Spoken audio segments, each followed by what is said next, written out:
नमस्कार दोस्तों। मैं आलोक सिंह आप लोगों को कोचिंग जंक्शन के इस प्लेटफॉर्म से विनम्र नमस्ते प्रेषित करता हूं, प्रणाम करता हूं और अभिनंदन करता हूं। कल हम लोग पढ़ रहे थे भाग चार के अंतर्गत अनुच्छेद 46 तक हम लोगों ने पढ़ लिया था। तो आज भाग चार के अंतर्गत जो है, भाग चार के अंतर्गत अनुच्छेद 47 जिसके अंतर्गत क्या उपबंध किया गया है कि राज्य पोषाहार एवं जीवन स्तर को ऊंचा करने का प्रयास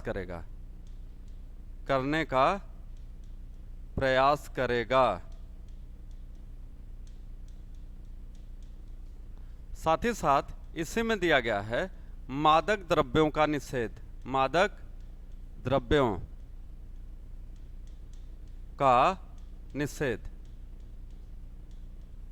तो यहां पर ध्यान देना है आपको कि राज्य क्या करेगा, पोषाहार एवं जीवन स्तर को ऊंचा करने का प्रयास करेगा।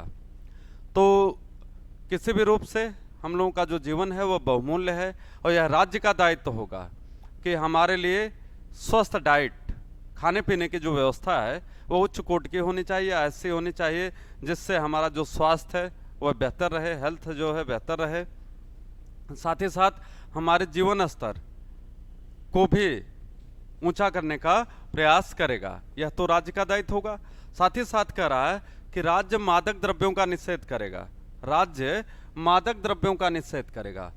द्रव्यों के निषेध का तात्पर्य होता है कि राज्य किसी भी प्रकार के मादक द्रव्यों का उपयोग या प्रयोग उसी रूप में आदेशित करेगा कि वह औषधीय कार्यों से इतर न हो। मतलब औषधीय कार्यों को छोड़कर अन्य किसी भी मामले में मादक द्रव्यों का क्या किया गया है, निषेध किया गया है। औषधीय कार्यों को छोड़ करके दवा बनाने को लेकर के जितने भी हमारे कंपनियां हैं ड्रग्स की, दवा बनाने की, उनको छोड़ करके बाकी किसी भी रूप में मादक द्रव्यों का निषेध किया गया है। ठीक है ना। तो इस चीज को आपको यहां पर ध्यान देना है। इसके बाद अनुच्छेद 48 हम देखते हैं। 48 इसके अंतर्गत क्या कहा गया है, कृषि एवं पशुपालन। कृषि एवं पशुपालन, एग्रीकल्चर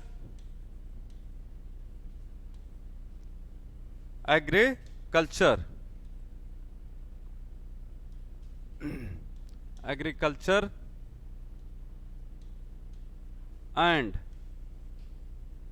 एनिमल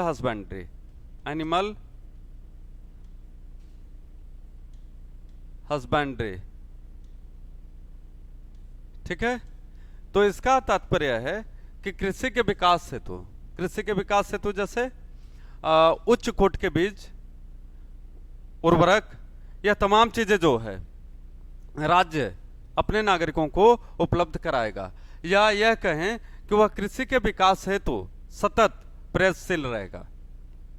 भारत किसानों का देश कहा जाता है, भारत गरीबों का भी देश कहा जाता है। अभी जो हमारी जीवन प्रत्याशा है उसको अगर हम देखें, अगर हम अपने जीवन स्तर को देखें या जो जितने संसाधनों की बात करें, अगर हम पश्चिम के देशों से तुलना करें तो कहीं न कहीं जो हमारी स्थिति है वो बहुत अच्छी नहीं है।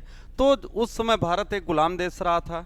जब हमारा संविधान बनाया गया आज़ादी के बाद, तो यह दिमाग में था कि कहीं न कहीं भारत में कृषि को बढ़ावा दिए बगैर भारत का विकास संभव नहीं है। उसके लिए क्या किया गया कि कृषि एवं पशुपालन, एग्रीकल्चर एंड एनिमल हस्बेंड्री, दोनों को प्रमोट करने की बात संविधान में की गई। और यह राज्य का दायित्व होगा कि वह कृषि के विकास हेतु एवं पशुपालन के विकास हेतु सतत प्रयत्नशील रहे। ठीक है ना।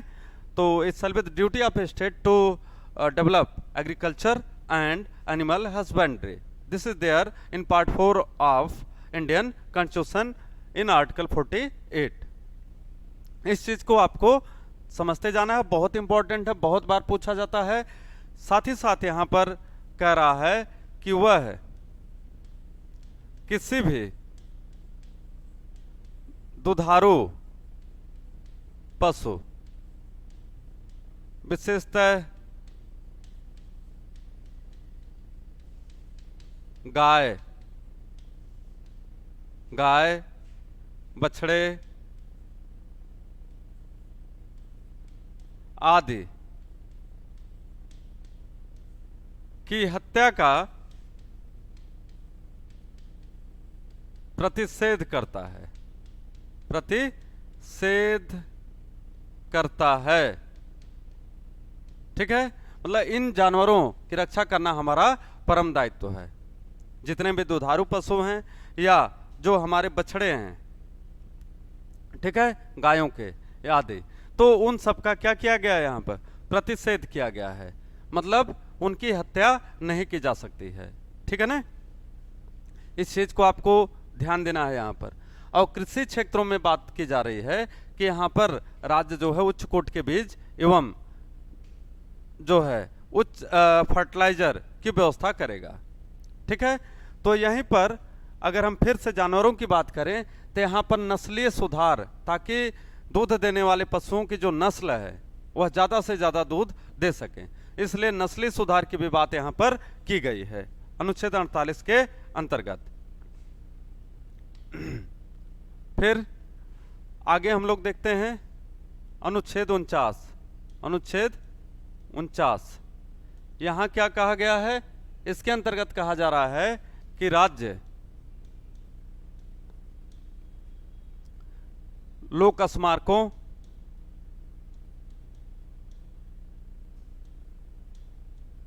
ऐतिहासिक धरोहरों, ऐतिहासिक धरोहरों आदि की रक्षा करेगा, आदि की रक्षा करेगा। ठीक है, तो यहां पर सीधे सीधे क्या कह रहा है कि the state will protect monuments and historical heritage of the country.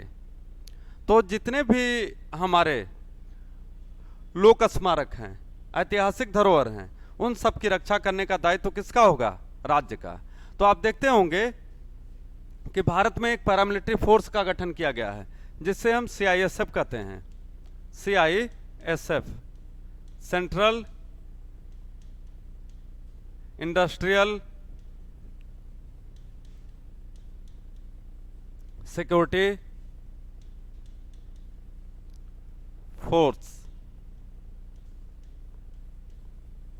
तो यह जो CISF है यह किसकी रक्षा करती है, जितने हमारे सरकारी जो है उपक्रम हैं, ऐतिहासिक धरोहर हैं, किला है, लाल किला है, जितने भी जगह आप देखते हैं, या जो ऐसे कोई भी स्थान जो हमारे ऐतिहासिक धरोहर में आते हैं, जो हमारे प्राकृतिक धरोहर के अंतर्गत आते हैं, जो हमारे सांस्कृतिक धरोहर के अंतर्गत आते हैं, उन सब की रक्षा करने का दायित्व किसके ऊपर होगा, राज्य के ऊपर।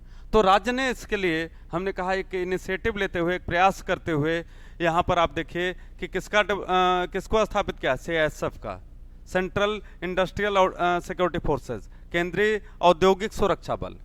क्या कहा जाता है, केंद्रीय औद्योगिक सुरक्षा बल।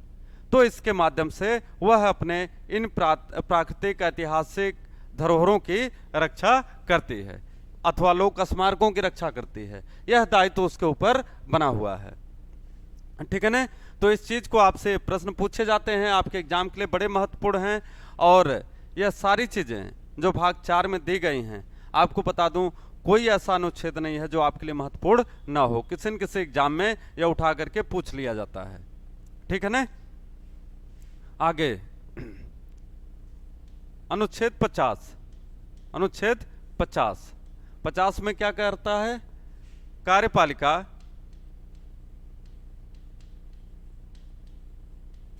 एवं न्यायपालिका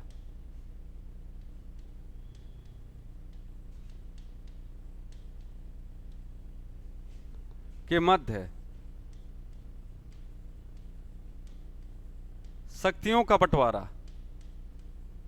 शक्तियों का बंटवारा, ठीक है।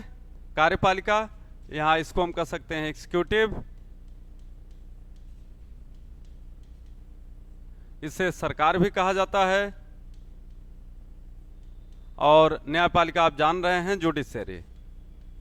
तो कह रहा है कि सरकार अपने कार्यों में कार्यपालिका एवं न्यायपालिका के मध्य क्या करेगी, एक शक्ति पृथक्करण के सिद्धांत का पालन करेगी। तो राज्य का यह दायित्व होगा। ये संविधान, भारतीय संविधान इस बात को पूर्ण रूप से यहां मेंशन करता है, स्थापित करता है कि किसी भी रूप में हमारी जो कार्यपालिका होगी, कार्यपालिका होगी अथवा न्यायपालिका होगी, तो इन दोनों के मध्य में किसी प्रकार की कोई टकराहट नहीं होनी चाहिए। और यह किस सिद्धांत पर आधारित है, शक्ति पृथक्करण के सिद्धांत पर, शक्ति पृथक्करण। तो शक्ति पृथक्करण का सिद्धांत किसके द्वारा दिया गया, मॉन्टेस्क्यू। मॉन्टेस्क्यू अमेरिका का एक चिंतक था, उसके द्वारा यह सिद्धांत दिया गया, शक्ति पृथक्करण का सिद्धांत। तो यहां पर उसने अमेरिका में सर्वप्रथम यह सिद्धांत लागू हुआ, यूएसए में शक्ति पृथक्करण का सिद्धांत कहां लागू हुआ, अमेरिका के अंतर्गत। और जिसके अंतर्गत क्या कहा गया, कार्यपालिका, कार्यपालिका, व्यवस्थापिका एवं न्यायपालिका, एवं न्यायपालिका के मध्य जो है वह शक्तियों का पृथक्करण किया जाएगा। शक्तियों को इस प्रकार स्थापित किया जाएगा कि कहीं से कोई भी जो ऑर्गन है, चाहे वह एग्जीक्यूटिव है, चाहे लेजिस्लेचर है, चाहे जुडिशरी है, वह किसी के मामले में हस्तक्षेप नहीं करेगी। तो इस प्रकार से अनुच्छेद 50 जो है, जो कार्यपालिका एवं न्यायपालिका के मध्य शक्तियों का बंटवारा करता है, यह भारतीय संविधान के अनुच्छेद 50 के अंतर्गत दिया गया है। हमने कहा कि यह शक्ति पृथक्करण के सिद्धांत पर आधारित है। शक्ति पृथक्करण का सिद्धांत कहां से लिया गया है, तो यह अमेरिका से लिया गया है, ठीक है। और किसने इस सिद्धांत को प्रतिपादित किया, तो मॉन्टेस्क्यू ने। और यहाँ क्या व्यवस्था की गई कि कार्यपालिका, व्यवस्थापिका एवं न्यायपालिका का सृजन या गठन इस आधार पर किया जाएगा कि कोई किसी के भी मामलों में हस्तक्षेप न करे, ठीक है ना। तो यह बहुत महत्वपूर्ण अनुच्छेद है। अनुच्छेद 50 जो है यह बहुत महत्वपूर्ण अनुच्छेद है।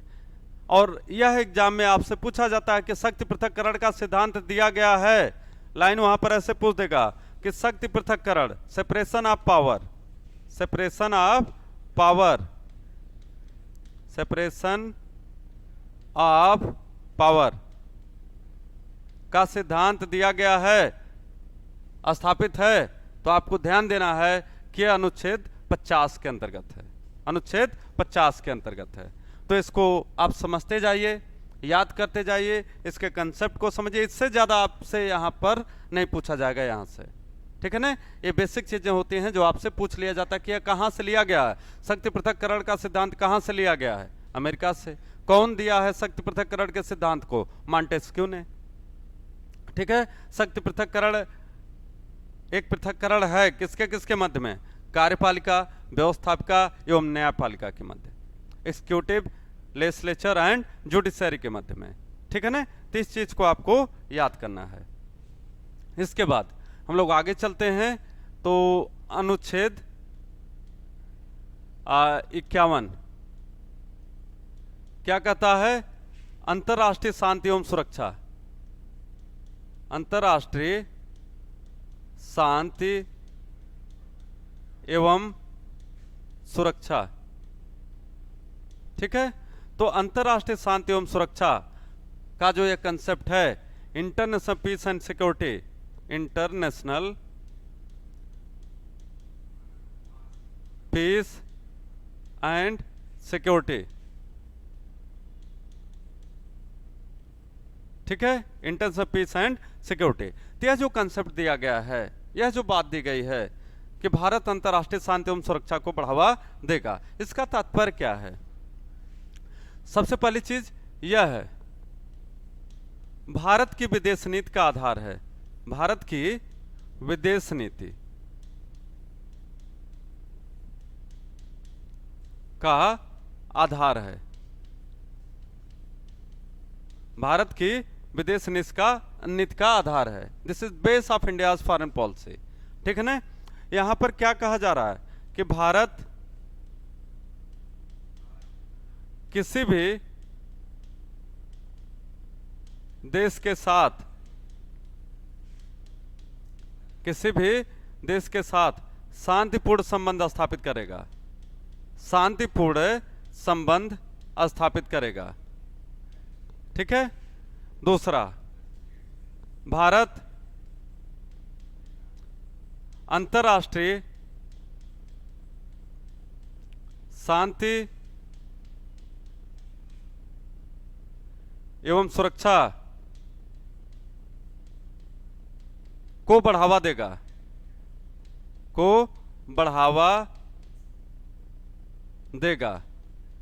ठीक है। तीसरा, भारत अंतर्राष्ट्रीय संधियों एवं समझौतों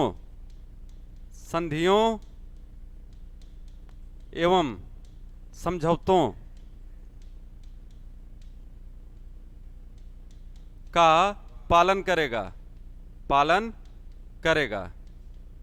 ठीक है ना। यह सारी चीजें कहां पर दी गई हैं। और हाँ, एक चीज और बहुत महत्वपूर्ण है कि भारत शांतिपूर्ण सह अस्तित्व के सिद्धांत का पालन करेगा। ठीक है। यह तमाम चीजें यहां पर दी गई हैं। क्या क्या दी गई हैं कि भारत किसी भी देश के साथ शांतिपूर्ण संबंध स्थापित करेगा। ठीक है। दूसरी बात क्या दी गई है कि भारत अंतर्राष्ट्रीय शांति एवं सुरक्षा को बढ़ावा देगा। India will promote international peace and security. Third line is कि India shall be abided by international treaties and contracts. ठीक है। इसके बाद क्या कह रहा है कि भारत शांतिपूर्ण सह-अस्तित्व के सिद्धांत का पालन करेगा। India shall be abided by the policy of peaceful coexistence. तो ठीक है ना। तो हमने यहां पर बताया आपको कि जो अनुच्छेद 51 है वह क्या है, बेसिकली वह भारत की विदेश नीति का आधार है। यह है भारत की विदेश नीति का आधार है। भारत की जो विदेश नीति आप देख रहे हैं वह इन्हीं सिद्धांतों पर आधारित है। ठीक है ना। तो अनुच्छेद 51 आपके लिए बहुत महत्वपूर्ण है। इसमें तमाम चीजें यहां बीच से भी पूछ ली जाती हैं कि जैसे पहला ही पॉइंट उठा दिया किस अनुच्छेद में दिया गया है, दूसरा पॉइंट उठा दिया किस अनुच्छेद के अंतर्गत शामिल है अंतर्राष्ट्रीय शांति एवं सुरक्षा को बढ़ावा देना, तीसरा अंतर्राष्ट्रीय संधियों एवं समझौतों का पालन, यह कहाँ दिया गया है, फिर अगला है कि भारत शांतिपूर्ण सह अस्तित्व के सिद्धांत में विश्वास करेगा, किस अनुच्छेद के अंतर्गत दिया गया है। तो आप ध्यान दीजिएगा, यह अनुच्छेद 51 के अंतर्गत तमाम बातें दी गई हैं। तो आपके एग्जाम के लिहाज से अगर हम बात करें तो यह आपके लिए बहुत महत्वपूर्ण है। ठीक है ना। तो इस तरीके से दोस्तों हम कह सकते हैं कि जो भाग 4 है भारतीय संविधान का, जिसे हमने कहा राज्य के नीति निर्देशक तत्व, directive principles of state policy, तो यह है आपका चैप्टर खत्म होता है। प्रश्न यहां से क्या आता है कि यह वाद्य योग्य है, अवाद्य योग्य है, ऐसे करके दिया जाएगा कि जो राज्य के नीति निर्देशक तत्व हैं यह वाद्य योग्य हैं, अवाद्य योग्य हैं। एक तो यह प्रश्न आता है कि क्या है, दूसरा चीज तो यह क्या रहेगा, अवाद्य योग्य, नॉन जस्टिसेबल। यह राज्य के लिए है एक दिशा निर्देश, गाइडलाइन है। यह है कल्याणकारी राज्य की अवधारणा पर आधारित है। यह समाजवादी राज्य की अवधारणा पर आधारित है। यह गांधीवादी विचारधारा की अवधारणा पर आधारित है। यह चीजें आपको याद रखनी है। ठीक है। इसके बाद आपको राज्य की परिभाषा अनुच्छेद 36 के अंतर्गत भी दी गई है, जो 12 में दी गई है वही अनुच्छेद 36 के अंतर्गत भी दी गई है। फिर इसके बाद आप देखेंगे कि राज्य अपनी नीतियों को बनाने में इन सिद्धांतों का पालन करेगा। ठीक है ना, इसको भी आपको याद रखना है। फिर आगे हम चलते हैं अनुच्छेद 39 के अंतर्गत समान कार्य के बदले समान वेतन, equal pay for equal work, यह भी आपसे पूछा जाता है, जो अनुच्छेद 39D के अंतर्गत है, 39D। ठीक है, 40 में आप देखते हैं पंचायती राज की बात की गई है। ठीक है, उसको भी आपको याद रखना है। 43 आपके लिए बहुत महत्वपूर्ण है, और खास करके 43 से कि कामगारों का प्रबंधकीय कार्यों में भागीदारी, जो 42वें संविधान संशोधन के द्वारा मैंने बताया कि इसको जोड़ा गया था। 44 समान नागरिक संहिता कॉमन सिविल कोड की बात की गई है। 45 में राज्य जो है 6 वर्ष से कम आयु के बालकों हेतु शिक्षा का प्रबंध करेगा, उनके स्वास्थ्य का प्रबंध करेगा, यह जो है दिया गया है 45 के अंतर्गत, जिससे अनुच्छेद 21A के अंतर्गत मौलिक अधिकार की सूची में शामिल किया गया है। यह भी आपके लिए बहुत महत्वपूर्ण है। ठीक है ना, इसके बाद अनुच्छेद 47 में आपने देखा कि मद्यपान और तमाम चीज़ों का निषेध 46 मिस हो गया। 46 के अंतर्गत SC ST और अन्य जो आर्थिक रूप से वंचित वर्ग हैं उनके विकास हेतु प्रयास किया जाएगा, नीतियों का निर्माण किया जाएगा। यह भी आपके लिए बहुत महत्वपूर्ण है। ठीक है, अनुच्छेद 47 में मद्यपान का निषेध किया गया है, मादक द्रव्यों का निषेध किया गया है। तो किसी भी प्रकार के मादक द्रव्यों का उपयोग कहाँ किया जाएगा, प्रयोग कहाँ किया जाएगा, तो कह रहा है कि यह है ड्रग्स पर्पज के लिए किया जाएगा, औषधीय कार्यों हेतु किया जाएगा। बाकी सामान्य कार्यों के लिए हम यह कह सकते हैं कि भारतीय संविधान इसका प्रतिषेध करता है। फिर अनुच्छेद 47 आपने देखा, तो 47 के अंदर आपको क्या बताया गया कि राज्य जो है, जो हमारे कृषि है, नहीं, अनुच्छेद 47 के अंतर्गत आप यहाँ पर देख सकते हैं कि क्या दिया गया है। 47 में यहाँ पर राज्य पोषाहार एवं जनजीवन स्तर को ऊंचा करने का प्रयास करेगा, मादक द्रव्यों का निषेध करेगा, यह तो दिया गया। 48 पे हम आए थे, कृषि एवं पशुपालन, एग्रीकल्चर एंड एनिमल हस्बेंड्री। तो यहाँ पर भी क्या करा कि किसी भी दुधारू पशु, विशेषतः गाय बछड़े आदि की हत्या का सीधा सीधा क्या किया गया, यहाँ पर प्रतिषेध किया गया है। ठीक है ना, और इसके बाद अनुच्छेद 49 में हम जाते हैं, तो 49 के अंतर्गत क्या कहा जा रहा है कि 49 में देखिए क्या कहा जा रहा है कि राज्य लोक स्मारकों, ऐतिहासिक धरोहरों आदि की रक्षा करेगा। तो जितने भी हमारे पब्लिक प्लेसेस हैं, मॉन्यूमेंट्स हैं, हिस्टोरिकल हेरिटेज हैं, कल्चरल हेरिटेज हैं, उन सब का सम्मान, उन सब की रक्षा करने का दायित्व तो किसके ऊपर होगा, तो कह रहा है राज्य के ऊपर। इसके लिए हमने बताया कि आपको CISF का भी गठन किया गया भारत सरकार के द्वारा, एक पैरामिलिट्री फोर्स, अर्धसैनिक बल के रूप में। तो वह क्या करेगा कि यह जो है इन तमाम चीज़ों की रक्षा करेगा, इसी के लिए इसकी नियुक्ति होती है। फिर आगे अनुच्छेद 50 के अंतर्गत आप देखें तो कह रहा है कार्यपालिका एवं न्यायपालिका के मध्य शक्तियों का बंटवारा, कार्यपालिका एवं न्यायपालिका के मध्य शक्तियों का बंटवारा। तो यहाँ पर यह बात बहुत स्पष्ट है कि जो हमारी कार्यपालिका होगी, न्यायपालिका होगी, या दूसरे के मामलों में हस्तक्षेप नहीं करेगी। तो हमने कहा कि यह सिद्धांत किसने दिया, मॉन्टेस्क्यू ने, यह जो थिंकर है अमेरिका का, और यह कहाँ पर दिया गया, अमेरिका के लिए। और अमेरिका के संविधान में इस बात का स्पष्ट रूप से उल्लेख मिलता है, और यही चीज भारतीय संविधान निर्माताओं ने एक विचारधारा के रूप में लिया, एक कंसेप्ट के रूप में लिया, कहां से, अमेरिका के संविधान से, और इससे अनुच्छेद 50 के अंतर्गत जो है इसको लागू किया गया, इसको रखा गया है। ठीक है, फिर इसके बाद अनुच्छेद 51 क्या कहता है, अंतरराष्ट्रीय शांति एवं सुरक्षा, इंटरनेशनल पीस एंड सिक्योरिटी। तो यह क्या कहता है, भारतीय विदेश नीति का आधार है।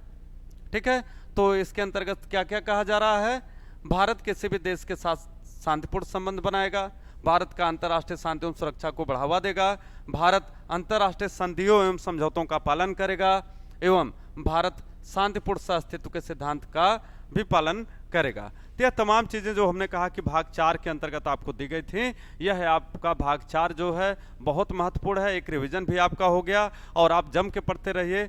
आपको चीज़ें याद भी करनी हैं, समझनी हैं। समझते हुए याद करेंगे तो बहुत आसानी होगी और आपके एग्जाम के लिहाज से यह पोर्शन बहुत महत्वपूर्ण है। ठीक है ना?